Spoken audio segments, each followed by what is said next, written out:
It was a rainy Thursday evening when I finally confessed. The kind of rain that seeps into your bones, cold, relentless, mirroring the dread clawing at my chest. My hands trembled, my throat tightened as I looked into my husband's eyes and told him the truth. I had cheated on him.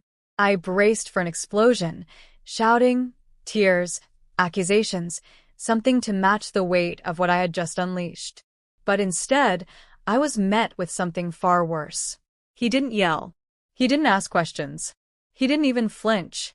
He just sat there, frozen, staring at me with a stillness that felt unnatural. A silence, so cold it wrapped itself around me like a shroud. There was no rage in his eyes, no visible heartbreak, just a terrifying calm that made me wish he had screamed. After a moment, he nodded slowly, like a man hearing a verdict he had already expected. Then, without a word, he stood up and walked out of the room. I followed him, desperate, tripping over apologies and stumbling through justifications I wasn't even sure I believed. I told him it was meaningless, that it was a mistake, that I hated myself for it. He turned to me, eyes unreadable, and simply said, "Okay." Then he walked past me as if I were a stranger in his own hallway. That night, he didn't come to bed. I lay awake, staring at the ceiling, every second echoing with that awful silence.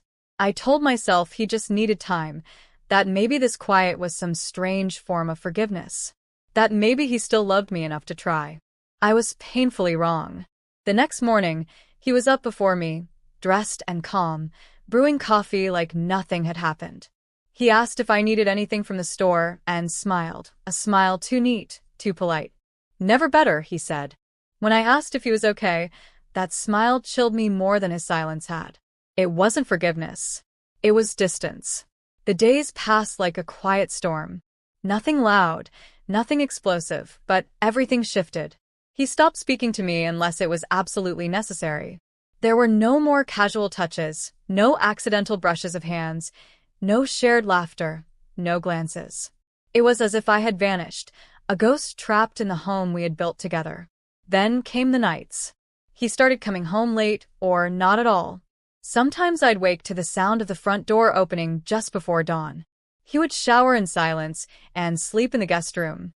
If I asked where he'd been, he'd shrug with a smirk and say, "Out." I knew something was happening. I just didn't know what. One evening, I found a suitcase in the hallway. He was calmly folding shirts into it. When I asked where he was going, he didn't make a scene. He simply said he'd rented a small apartment across town. "I'll still help with the bills," he added, as if discussing the weather. "But I think space is best." He wasn't divorcing me.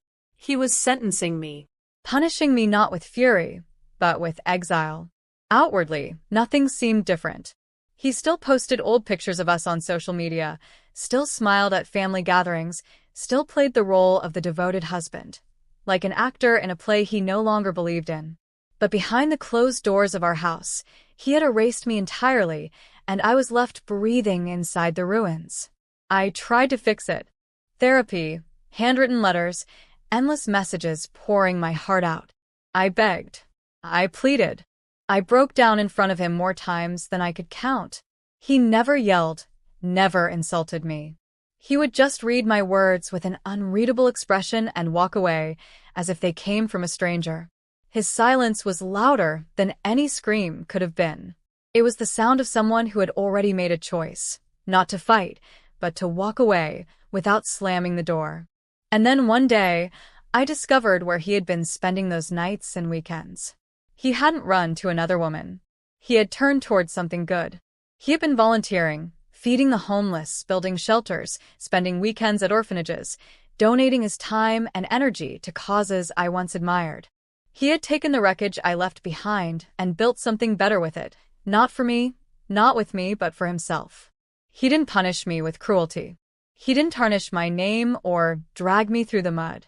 Instead, he rose above me, grew in silence, and built a new life rooted in kindness, purpose, and grace. And he did it all while I stood on the sidelines, uninvited, unwelcome. That was when it truly broke me. Because he didn't destroy me. He didn't need to. He just left me exactly where I was, trapped in the guilt, in the silence, in the shell of the life we once shared. I was no longer his partner. I wasn't even his memory. He had become more than I had ever imagined, and I was left behind, a shadow watching the man I once knew become someone incredible without me. Now I sit in the home that once held laughter, love, and shared dreams, and it is all gone quiet. Sometimes I see him in passing, smiling brightly, surrounded by people who admire him, people whose names I don't know. And I know he didn't lose anything. I did.